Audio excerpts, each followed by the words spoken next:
নবীনগরে মাদ্রাসার ছাত্রীকে ধর্ষণ চেষ্টার আসামির বিচারের দাবিতে মানববন্ধন।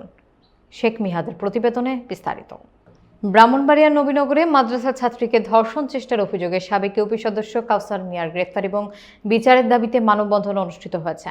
শনিবার 22 মার্চ দুপুরে বাড়িখোলা দক্ষিণপাড়া বড় মসজিদের সামনে সচেতন এলাকাবাসীর আয়োজনে এ মানববন্ধন হয়। মানববন্ধনে উপস্থিত ছিলেন লাওয়ের ফতেপুর তুজু মিয়া ইসলামী আলিম মাদ্রাসার প্রভাষক মহিউদ্দিন আহমেদ সেলিম, বাড়িখোলা গ্রাম উন্নয়ন কমিটির সাধারণ সম্পাদক মোহাম্মদ শাহজাহান সরকার, শিক্ষক শামীম খান স্বপন, ভুক্তভোগীর পিতা নূর ইসলাম সহ স্থানীয় গণ্যমান্য ব্যক্তিরা। বক্তারা জানান, গত 22 নভেম্বর বাড়িখোলা গ্রামের নূর ইসলামের বাড়িতে কেউ না থাকায় তার মাদ্রাসা পড়ুয়া মেয়েকে একই গ্রামের কাউসার মিয়া ধর্ষণ চেষ্টা করে।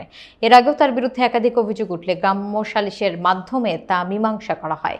এবার সালিশে হাজির না হওয়ায় ভুক্তভোগীর পরিবার মামলা করলেও 4 মাস পেরিয়ে গেলেও পুলিশ কাউসারকে গ্রেফতার করেনি। দ্রুত গ্রেফতার এবং কঠোর শাস্তির দাবি জানান তারা। আমি কোর্টে মামলা করছি, মামলার আমি সুষ্ঠু বিচার পাই নাই। আমি সুষ্ঠু বিচার চাই। 5 মাস হয়ে গেছে, অদৃশ্য শক্তির কারণে এটার সঠিক বিচার হয় নাই। আমরা এটার সঠিক বিচার চাই। এলাকাবাসী এখন তার বিচারের জন্য প্রশাসনের কাছে আকুল আবেদন জানাচ্ছে। আমি এই দর্শক যে নাকি চেষ্টা করেছিল তার যথাযথ বিচার চাই, তার ফাঁসি চাই।